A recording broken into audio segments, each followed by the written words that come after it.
Sabe aquela sensação de que você está entregando o mundo para alguém e em troca recebe só um pouquinho de atenção? Pois é, sejam bem-vindos a mais uma análise. Hoje a gente vai falar sobre um comportamento humano que dói, mas que é, no mínimo, fascinante. Pensa numa dinâmica extremamente comum onde alguém investe um esforço tremendo, entrega tempo, energia, suor, só para receber de volta uma resposta fria, uma promessa vazia, as famosas migalhas. Olhando de fora, ou até mesmo sentindo na pele, parece que o controle está todo nas mãos de quem entrega menos, né? A gente acha que quem dá as cartas é quem se distancia. Mas e se isso for só uma grande ilusão da nossa mente? E se o verdadeiro ponto fraco estiver justamente nas mãos dessa pessoa que tenta controlar a situação entregando tão pouco? Bom, é exatamente esse jogo psicológico oculto que a gente vai desmontar aqui hoje. Para a gente entender como isso funciona, precisamos fazer uma pergunta fundamental. Por que o esforço contínuo quase sempre acaba em desvalorização? O X da questão é que a nossa mente tem meio que uma falha de sistema, sabe? Um erro natural de interpretação. Quando o investimento emocional do outro lado é muito pequeno, o nosso instinto não manda a gente recuar. Muito pelo contrário. A mente interpreta essa distância como um sinal verde para trabalhar ainda mais duro, falar mais alto, entregar muito mais, tudo para tentar de alguma forma merecer o pão inteiro. E é aí que o problema começa. É nesse excesso de esforço, nessa necessidade escancarada, que o valor percebido desaba. Acaba virando um ciclo terrível onde o esforço não traz recompensa nenhuma, gerando apenas desrespeito. Ok, vamos mergulhar nisso. Para dissecar esse joguinho passo a passo e de forma bem clínica, a gente vai seguir uma estrutura super lógica. Vamos dar a ilusão do poder e o ponto fraco oculto, passando pela dinâmica da reação e o poder da retirada, até chegar na consistência e autorrespeito para, por fim, fecharmos com as regras do jogo. Começando pela parte 1, a ilusão do poder. Afinal, quem é que realmente está no controle quando essas migalhas estão na mesa? Olha só, quando alguém responde só quando tem vontade, aparece quando convém e some assim que percebe que já garantiu a atenção de alguém, isso cria um desequilíbrio na mesma hora. E todo desequilíbrio sempre gera uma espécie de hierarquia imaginária. Quem parece ligar menos, automaticamente parece ter mais poder. Mas para a gente quebrar essa ilusão, precisamos dar o nome certo para as coisas. Entregar migalhas não significa que a pessoa está distraída ou simplesmente ocupada. Na verdade, isso é um teste. É um teste comportamental extremamente calculado, de tolerância, desenhado sob medida para medir o nível de necessidade e dependência do outro. Quem cria essa escassez artificial está inconscientemente adotando uma estratégia de poder. A pessoa fica ali só observando até onde o outro aguenta. É uma superioridade fabricada, uma fachada. E sabe de uma coisa? Ela só se sustenta enquanto o outro aceitar o papel inferior. Sem essa aceitação, o controle despenca e deixa de existir. Isso nos leva direto para a seção 2, o ponto fraco oculto. A verdadeira dependência de quem tenta manipular. Tem um detalhe aqui que é simplesmente crucial e que quase ninguém nota durante a dinâmica. A pessoa que controla a quantidade de atenção que dá, na verdade, ela é absolutamente dependente da reação que recebe de volta. Ela precisa que a reação continue previsível. O poder de verdade não reside na frieza do manipulador, mas no desespero de quem sofre com essa indiferença. O ponto central é exatamente esse. Quem dá as migalhas precisa da sua previsibilidade. Se a reação cessa, o controle evapora. Acabou. Muito desse comportamento vem de um lugar de puro medo. O medo de se envolver profundamente, o medo de perder as rédeas da situação, o medo da vulnerabilidade. É muito mais fácil manter as coisas no quase compromisso, porque o quase não exige que você abra a guarda. A pessoa não expõe o que sente e passa a depender de quem reage de forma previsível para manter esse escudo de segurança intacto. Vamos ver como isso desenrola na prática, entrando na nossa seção 3, a dinâmica da reação, e o ciclo incrivelmente previsível da manipulação.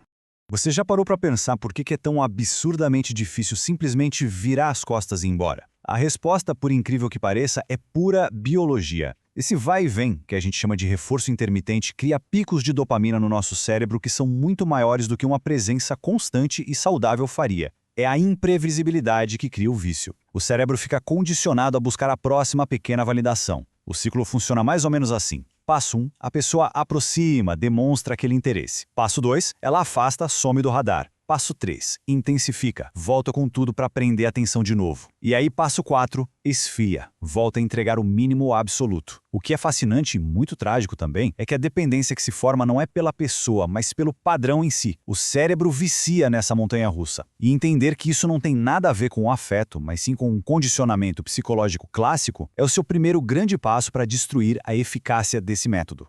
E é aqui que a gente chega numa parte libertadora, a seção 4, o poder da retirada. O momento em que o estoicismo entra em cena para suspender a reação.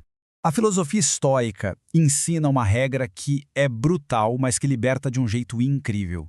Nunca, jamais, lute por aquilo que não luta de volta. Não se trata de orgulho ou de inflar o ego, mas de compreender o valor real da sua energia. O desapego verdadeiro não é a ausência de sentimentos, é a ausência de dependência. Quando a gente corta a reação desesperada e retira o palco dramático, a balança do poder vira na mesma hora. E qual é a métrica prática para aplicar isso? A regra dos 10%.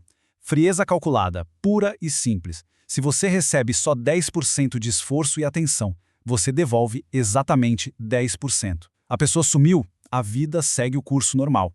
A pessoa reapareceu do nada, não tem recompensa com entusiasmo exagerado. Você remove da equação esses picos e vales dramáticos que são o combustível do jogo emocional. Ter essa constância emocional vira o seu escudo impenetrável contra a manipulação pela escassez. Isso ilustra perfeitamente o abismo que existe entre a paciência estratégica e o autoabandono. Presta atenção. Paciência estratégica é quando você olha para os fatos e ajusta o seu investimento emocional à realidade do que está acontecendo, mantendo a sua postura intocável. Já o autoabandono, bom, aí é quando a gente tenta disfarçar a carência chamando ela de compreensão. É explicar demais as falhas do outro e aceitar uma falta de respeito contínua como se fosse algo normal. Mudar de um lado para o outro é exatamente o que quebra as pernas do manipulador. Porque quem joga com a fraqueza alheia entra em parafuso quando se depara com alguém que não reage impulsivamente e, acima de tudo, não abre mão de si mesmo. Vamos agora para a seção 5. Consistência e autorrespeito. A arte de traçar limites firmes e totalmente silenciosos. Ajustar a sua energia não exige nenhum alarde, sabe? Você não precisa fazer um super discurso, não precisa exigir 1000 explicações, muito menos dar aqueles ultimatos teatrais. A verdadeira autoridade ela é invisível e silenciosa. Só de rebaixar o nível de disponibilidade, elevar a régua dos seus próprios critérios e priorizar sua vida, o palco de quem te dava migalha simplesmente desmorona. E sem palco, não tem show. Para a gente deixar isso de forma bem clara, vamos comparar duas mentalidades diferentes. A mente faminta aceita qualquer restinho que cai da mesa, vive apavorada de perder o manipulador e está sempre ali negociando o mínimo de respeito. Agora, olha a mente sólida. Ela não quer migalha, ela quer a mesa inteira ou se levanta e sai. Ela lida super bem com o silêncio total e vai embora sem dar um único pio.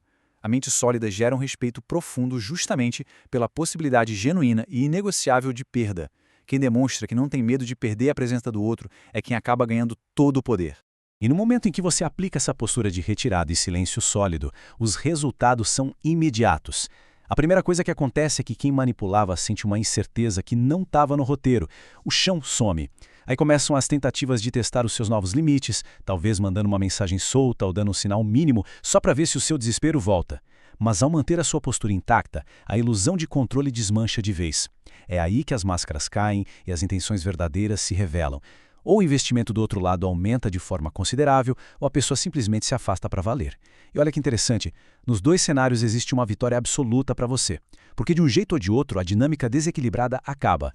Isso nos leva para a nossa última sessão, para fechar com chave de ouro, as regras do jogo, mudando completamente o paradigma e assumindo o tabuleiro. Para sobreviver e prosperar no meio de dinâmicas tão unilaterais, a gente tem que entender que só agir pela emoção nunca vai ser suficiente. É preciso dominar as regras não ditas do comportamento humano. A mudança de perspectiva aqui é brutal. Você deixa de ser o candidato esperando para ser aprovado e vira o critério que julga o que é aceitável ou não. Porque, no fundo, o grande ponto fraco nunca foi a insegurança da outra pessoa. O verdadeiro ponto fraco era aquele medo interno de perder algo que, na realidade, não estava entregando quase nada. Aquele medo de encarar o vazio, o medo de não achar algo melhor. É isso que segue a gente e sustenta a dinâmica das migalhas. Quando a gente elimina esse medo, o controle que a escassez do outro exercia sobre nós desaparece como fumaça.